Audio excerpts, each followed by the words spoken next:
In the realm of true crime, there are cases that cast ominous shadows over our collective consciousness. These are the mysterious, disturbing crimes where the identities of perpetrators are hidden, concealed, even through the relentless passage of time. These are the cases where the perpetrator remains unknown and justice remains unserved. Welcome to Perpetrator Unknown, the podcast that dives deep into the abyss of these bone-chilling narratives and unsolved crimes. We are here to illuminate the darkness, to unearth answers to the mysteries that have confounded investigators, fractured families, and left communities haunted for years. I'm your host, LA. Join me as we journey into the heart of these mysteries. Together, we'll review the facts of the case, piece together evidence, analyze the crimes, and explore the lives forever altered by the events we'll uncover. In this inaugural series, we delve into a year that started with promise, but descended into darkness. Beneath South Florida's sunny exterior and facade of tranquility, a sinister underbelly emerged, spawning a sequence of events that continue to elude comprehension. In Season 1, we're digging deep into a collection of odious crimes that remain unsolved to this day. Although we cannot definitively state that these events are connected, there are eerie similarities, including that each one originated in 2007 at the upscale Town Center Mall in Boca Raton, Florida. If you haven't yet listened to episodes 1 through 6, I strongly recommend you begin there. Those installments embarked on our exploration of these unsettling cases. In today's episode, new information is released in the Boquiquio case. Could this evidence be linked to a known killer? As we immerse ourselves in these intricate details, let us never forget that behind every unsolved case lies a victim and a family yearning for justice. So fasten your seatbelts as we set forth on a voyage into the shadows. This is Perpetrator Unknown. For the purpose of context, let's briefly recap.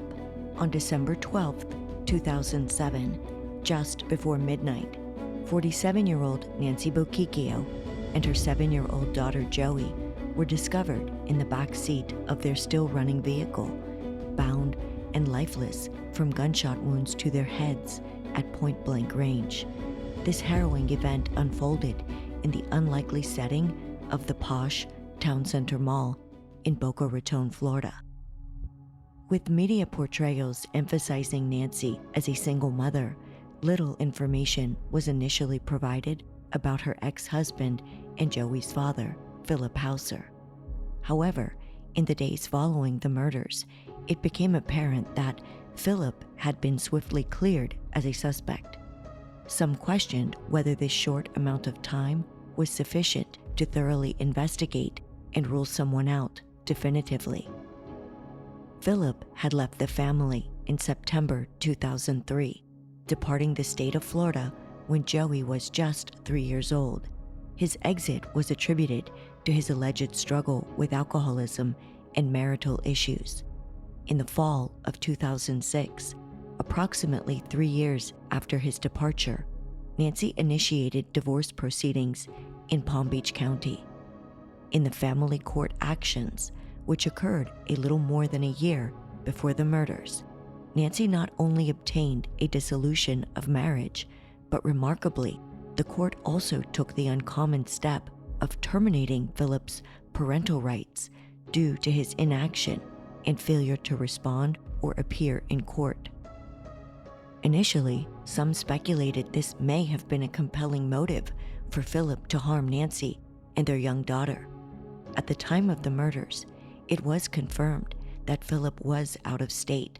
However, it is well known that one's physical absence does not necessarily preclude involvement in a crime. After the bodies were discovered, a 16-hour delay ensued before the public was informed that the deaths were homicides. Boca Raton police faced criticism for this, with then-Mayor Stephen Abrams among the vocal detractors. The delay was ascribed to the necessity of delivering a death notification to Joey's father and Nancy's ex-husband Philip, as well as the imperative to rule him out as a suspect. Shortly after the tragic event, it emerged that Nancy and Philip were in the process of attempting a reconciliation. In court documents filed after the murders, Philip revealed that from September to mid-November 2007, he spoke with Nancy by telephone almost daily, discussing multiple topics, including plans for entering a rehabilitation program for alcoholism, moving back to Florida for continued treatment, becoming a permanent part of Joey's life, and rekindling the relationship with Nancy. During the same period, he indicated that he also communicated with Joey more than once a week. Their communication frequency decreased slightly from mid-November to early December 2007, while Philip was apparently attending a rehabilitation program, with conversations occurring approximately every other day.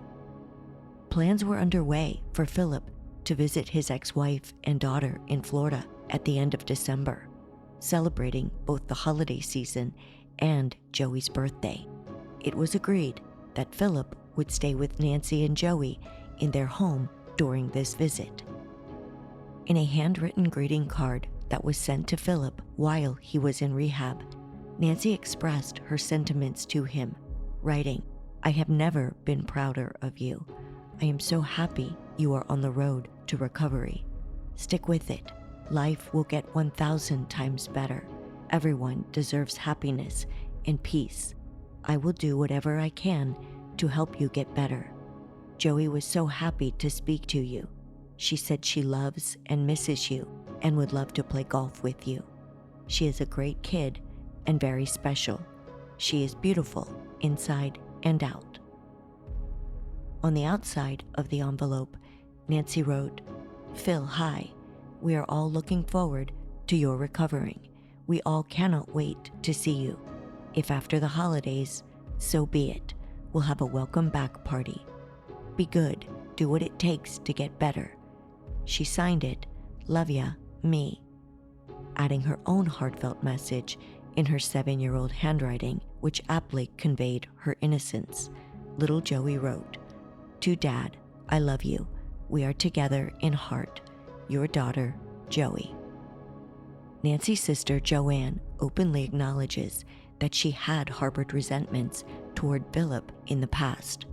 However, as Nancy had worked on rebuilding her relationship with him, Joanne chose to set aside her anger and bitterness for the sake of her sister and Joey. In the aftermath of the double homicide, it became clear that Joanne did not suspect Philip's involvement in the murders. This was evident from his extended stay with Joanne and her family for several days following the funerals of Nancy and Joey, and again for more than a week during that holiday season.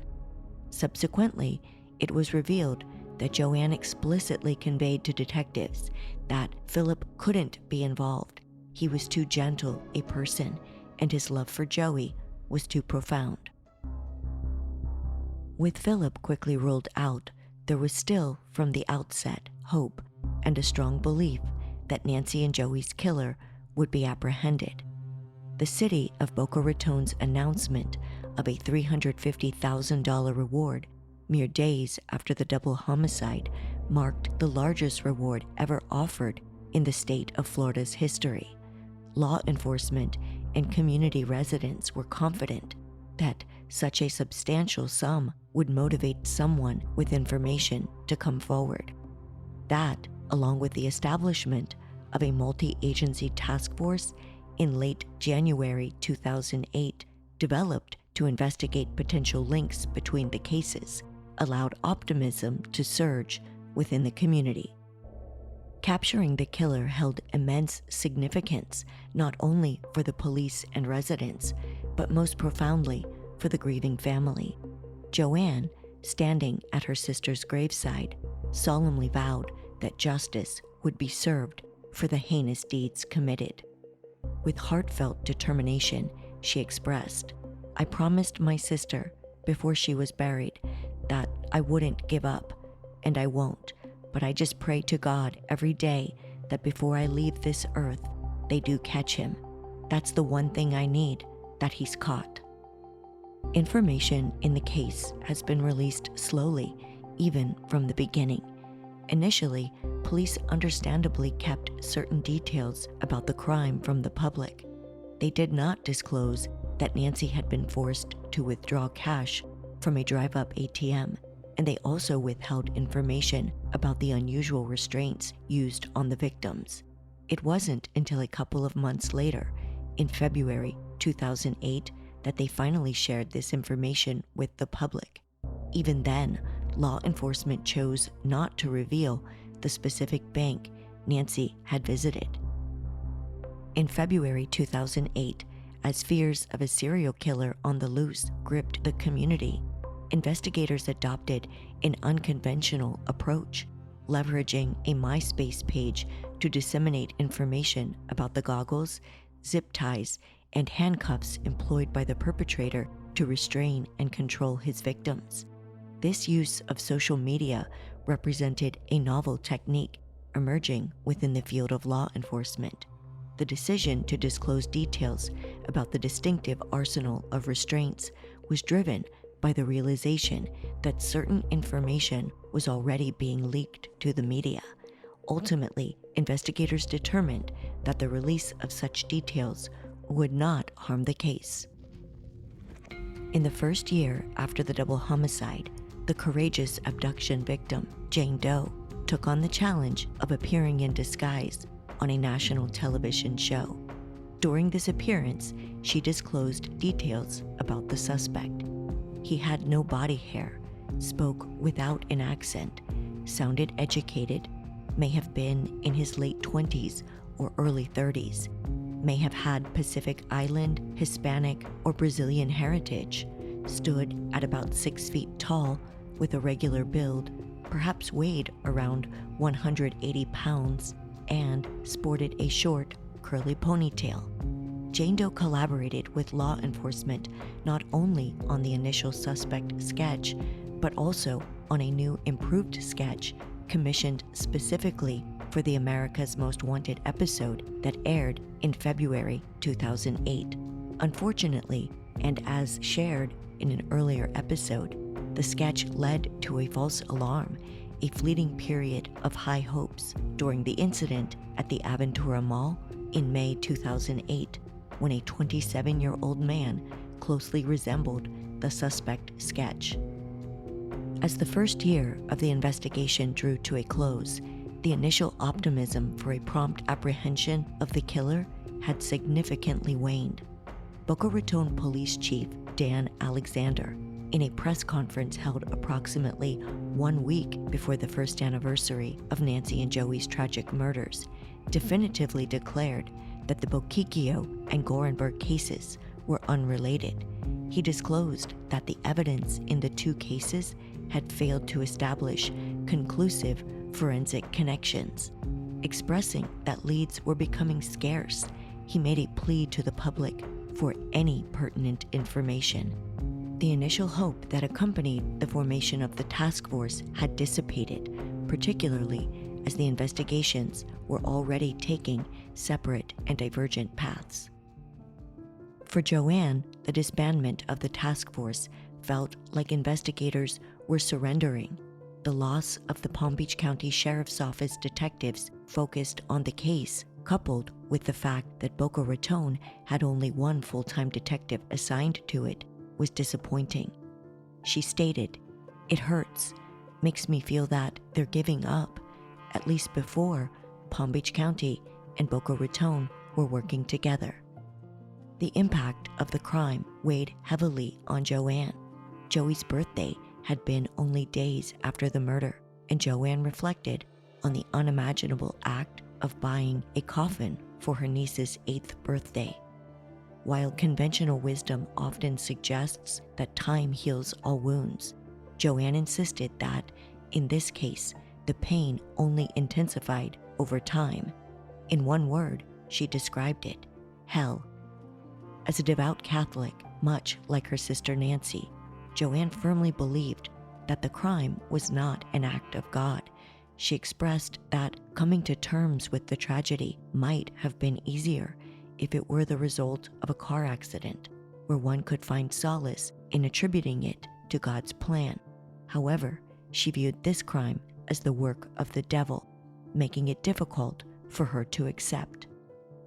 In early 2010, following another comprehensive review of hundreds of pieces of evidence from the crime scene, law enforcement took the unusual step of publicly releasing photos of the goggles worn by one of the victims.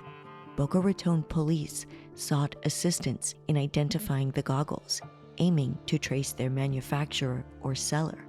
Although they did not specify which victim was found wearing them at the time, it was later disclosed that it was Nancy.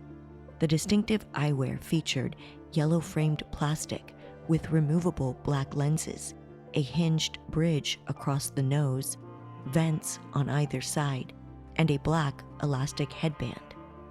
Boca Raton police spokesperson Sandra Boonenberg explained that the decision to release the photos stemmed from over 2 years of investigation and nearly 2,000 leads. Breaking from the usual practice of withholding such evidence, she stated that the extraordinary measure was taken to thoroughly explore every avenue in the case. Despite the extensive efforts, investigators had been unable to ascertain the manufacturer or retail source of the goggles. Boonenberg emphasized that the goal was to prompt recognition from anyone who might identify the specific goggles.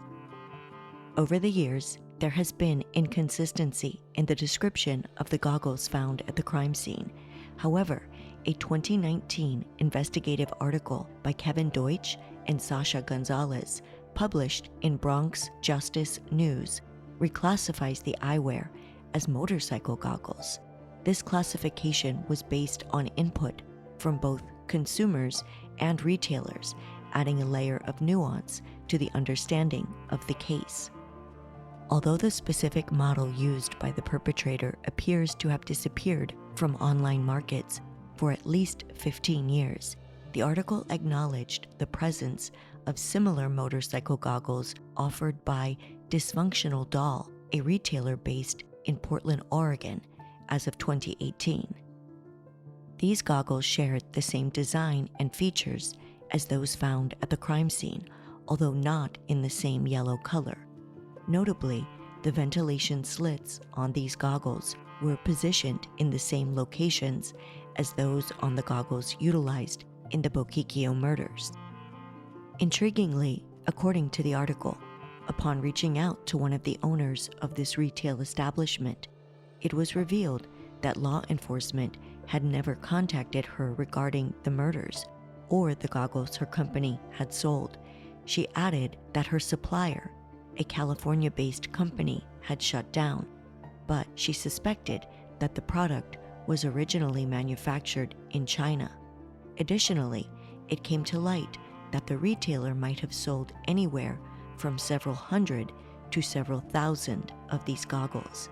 Despite my attempts to seek clarification from Boca Raton police on this information, they did not respond to any of my requests. Consequently, it continues to remain unclear whether investigators have gained any valuable insights into this crucial piece of evidence. As the investigation dragged on that year, progressing at a frustratingly slow pace with little apparent headway, the pain for Nancy's family endured. Joanne found herself trapped in a standstill, unable to navigate beyond the grief, clinging to a fragile but unrealistic hope that her sister and niece might somehow return. The substantial house that once belonged to Nancy and Joey continued to remain untouched, frozen in time. Over 2 years later, the Christmas tree still adorned the living room, a heartbreaking symbol of an unresolved past. Joanne would make regular visits, seeking solace in the familiar surroundings. However, in an attempt to guide Joanne toward healing and break the emotional impasse, a therapist suggested a small change, urging her to make one change in that house. Instead, Joanne made a significant one. In July of that year, Joanne's daughter and her daughter's family moved into the Buttonwood Drive residence. They breathed new life into it, painting and redecorating it in a style distinct from Nancy's. Joey's room, once a place of laughter and childhood dreams, now became the domain of Joanne's grandson.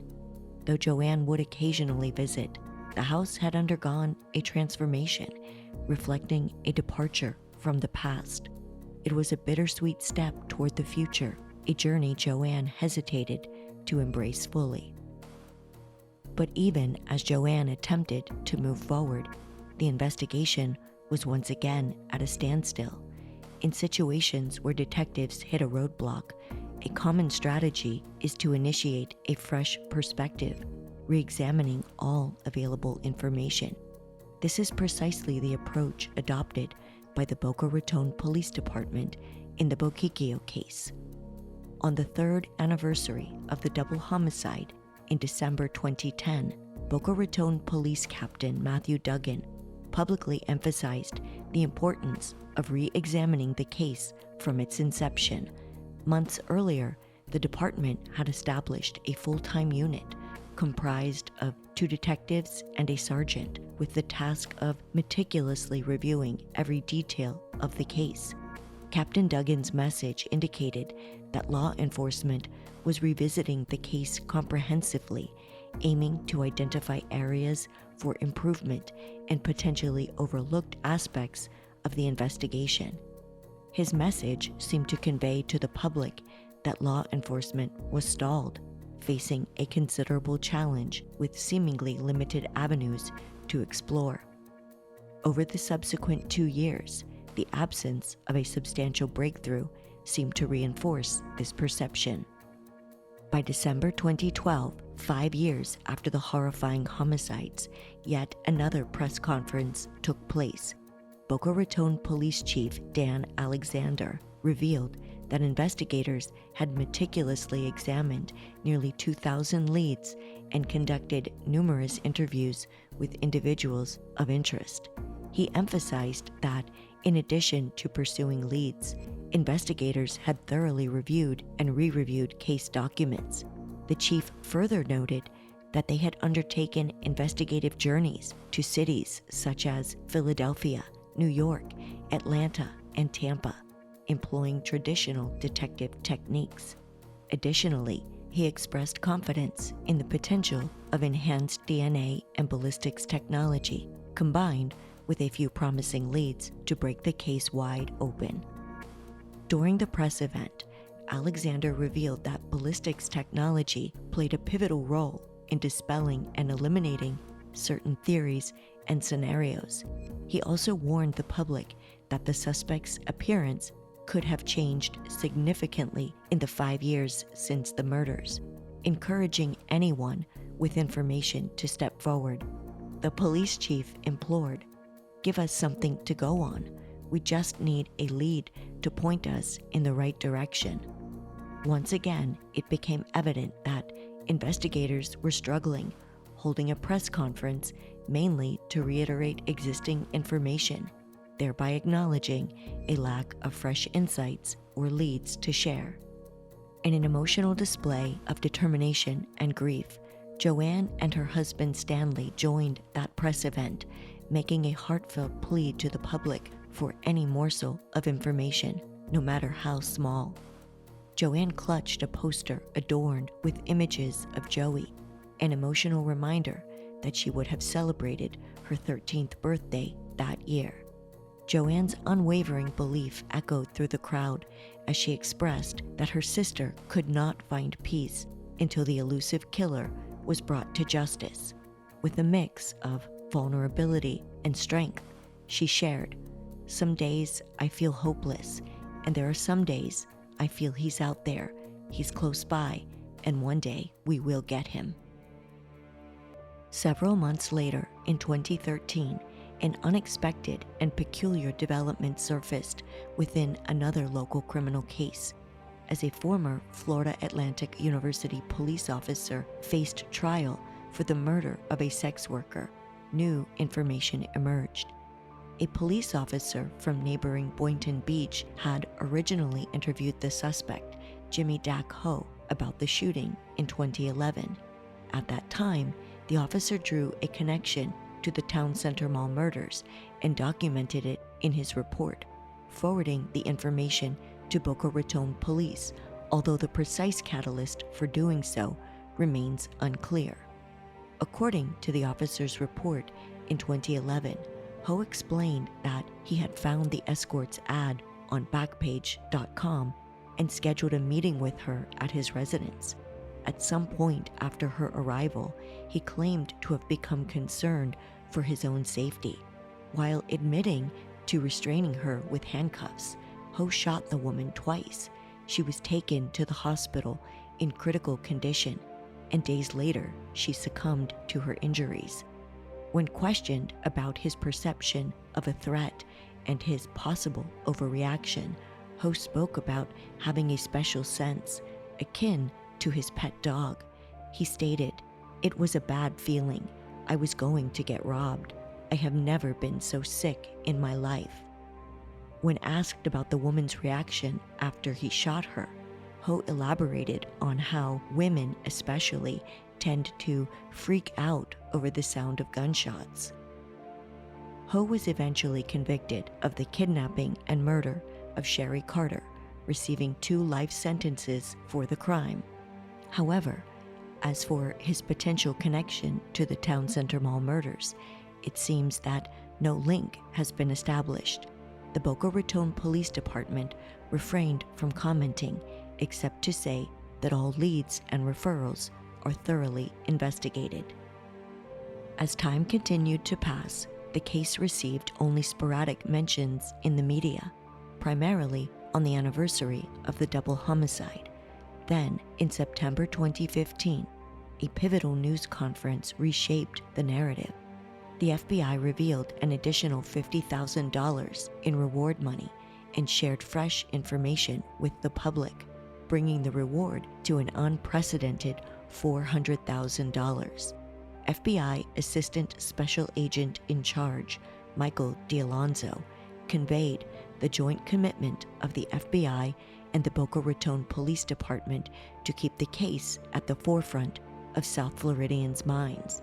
The increase in the reward was intended to encourage someone with vital information to step forward. In a significant revelation, investigators disclosed a crucial detail. The plastic zip ties and duct tape utilized by the killer were traced back to a Home Depot in Miami-Dade.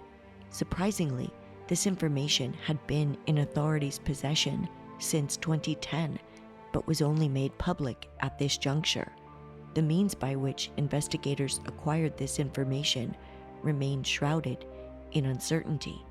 Were they able to identify manufacturing lots and distribution sequences for specific products, or did they uncover the details through video surveillance, possibly capturing the killer's purchase? If the latter, did the person in the footage resemble the composite sketch? This information raised questions about the potential connection to Miami-Dade, perhaps through Mikel Barrera. It's noteworthy that Barrera was previously named a person of interest by PBSO in the Gorenberg case approximately 4 years earlier, yet Boca Raton police had never made any mention of him. The intensified focus on Miami-Dade created an impression that investigators were edging closer to the elusive breakthrough. Hope persisted in the community. The answers would come soon. The answers had to come. It had been nearly 8 years since the vicious crime that stole the lives of 2 innocent victims, and no one had yet been held accountable.